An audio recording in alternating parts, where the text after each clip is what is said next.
one of the big things that you'll see us doing this year is launching PhD in India. That's something that we're going to be doing later on this year. That's an objective that we've all agreed, and we have specific growth objectives here in terms of the large international clients that we work with. I mean, we work with clients like Unilever, with GSK, with Kraft. We don't work with them everywhere, and we'd very much like to grow those relationships specifically in this part of the world, and to also continue the growth that we've enjoyed with big local Asian companies like HTC, who we've recently won an assignment from. And an area we're particularly interested in is helping clients like HTC develop into world brands and grow into the rest of the world. And I think if you can take Asian brands, emerging Asian brands, and help them to become global brands, that's an area which is really fascinates us at the moment. That would be something that would be fantastic for us to do. We're growing. We're growing in all the markets where we operate. We're enjoying tremendous growth, across the whole of the region. As you say, China and Australia have been, incredible growth markets for us in 2010, and I'm hoping that'll continue in 2011, obviously, and keep up the momentum.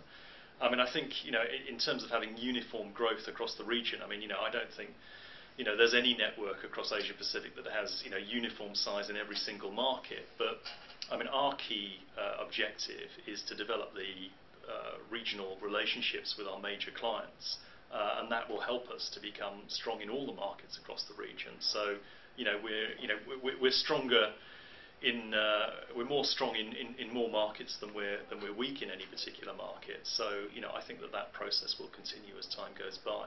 The key thing is that we have offices in the big important markets which are growing rapidly and enjoy very strong relationships with major local and regional clients. So with that as a basis, I'm confident that we can continue growth across the region, and that will help us to become strong across all of the markets. I think we're doing everything right at the moment. I'm extremely happy with our progress across Asia Pacific. We have fantastic leadership here in Chu Chang and his management group here. That process has been going brilliantly for us. As you're probably aware, I set up OMD in Asia Pacific, so I know what it takes to grow a brand across the region. It does take time. In terms of winning really high-profile pieces of business like Unilever, like PepsiCo in Australia, like HTC, winning Media Agents of the Year 2 years running, there's not an awful lot more that you could do. So we will continue our focus on trying to be the thought leader media agency, trying to be more opinionated and having more interesting things to say than any other media agency, which I think is a positioning that we're occupying around the world today. And with time, it will come. But you don't create any kind of marketing services brand overnight. And it will take a little bit longer. But goodness, we couldn't wish for making more progress more quickly than we've done in Asia Pacific versus where we were 3 years ago. So the key is making sure that that's sustainable and continuing that growth. And if we do that in another couple of years, I'm sure we'll be showing up up there with the big boys.